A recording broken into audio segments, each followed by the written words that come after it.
Bo Nix passed for 5 touchdowns and Oregon scored on its first 7 possessions to end UCLA's undefeated season with a 45-30 Pac-12 triumph at Autzen Stadium on Saturday.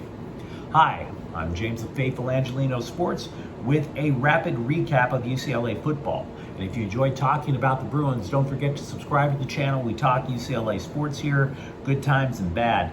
Zach Charbonnet rushed for 154 yards and a touchdown for UCLA, which slips to 3-1 in conference, 6-1 overall. It likely ends the Bruins' bid for a college football playoff berth because Oregon in their season opener got their heads kicked in by Georgia. Now Oregon improves to 4-0 in the conference, 6-1 overall. Going into the game, it pretty much depended on which poll you decided to believe. Some polls had UCLA at 9th, Oregon at 10th. Other polls had Oregon at 9th, UCLA at 10th. What I would say is the Ducks' offense simply overwhelmed UCLA's defense. They amassed 545 total yards, and it was balanced.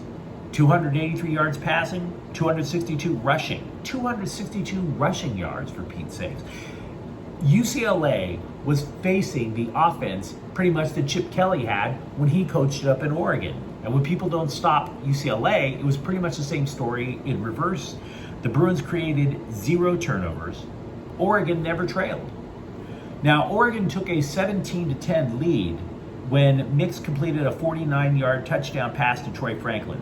Why does this matter? For 2 reasons. One, Troy Franklin had a terrific game. He caught 8 passes for 132 yards and 2 touchdowns.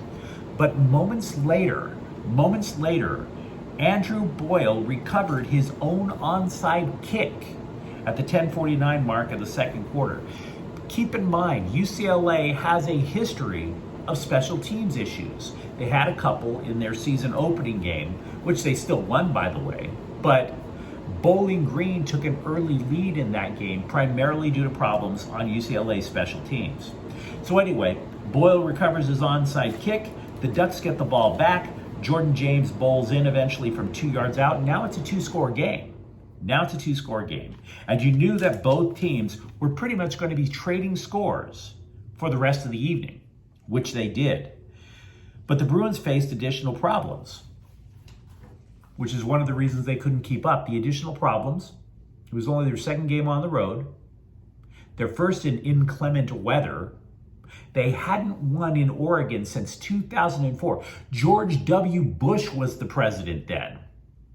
And then in addition to that, Oregon has the 3rd longest home winning streak in the country at 23. There were a lot of reasons to think that Oregon, once they took that 2-touchdown lead, even though there was a ton of time left in the game, there was plenty of reasons to think that Oregon had everything completely under control. Now, UCLA's offense didn't have a particularly bad day. You can't say 30 points is lousy, but it's the lowest number of points that the Bruins have scored this year. Their previous low was 32 to South Alabama. Every other game UCLA played this year, they scored a minimum of 40 points. Dorian Thompson-Robinson completed 27 of 39 passes for 259 yards, 2 touchdowns, and an interception. Jake Bobo caught 8 passes for 101 yards with a touchdown. Keegan Jones caught a 36-yard touchdown pass. Meanwhile, for Oregon, Bucky Irving rushed for 110 yards. Now, next week, UCLA is back home. They will be playing Stanford at 7:30 p.m., trying to get their season back on track. But again, UCLA's bid for an undefeated season and a possible surprise bid to the college football playoffs ends today with a 45-30 loss up in Oregon. Now, if you enjoyed talking about UCLA with me, feel free to leave comments in the comments thread. I answer as many of them as I possibly can. And don't forget to subscribe to Faithful Angelinos. Again, we talk UCLA football here. Thank you for watching. I'm James. We'll be back tomorrow. Faithful Angelinos is a Quien Corta El Queso production. Take care.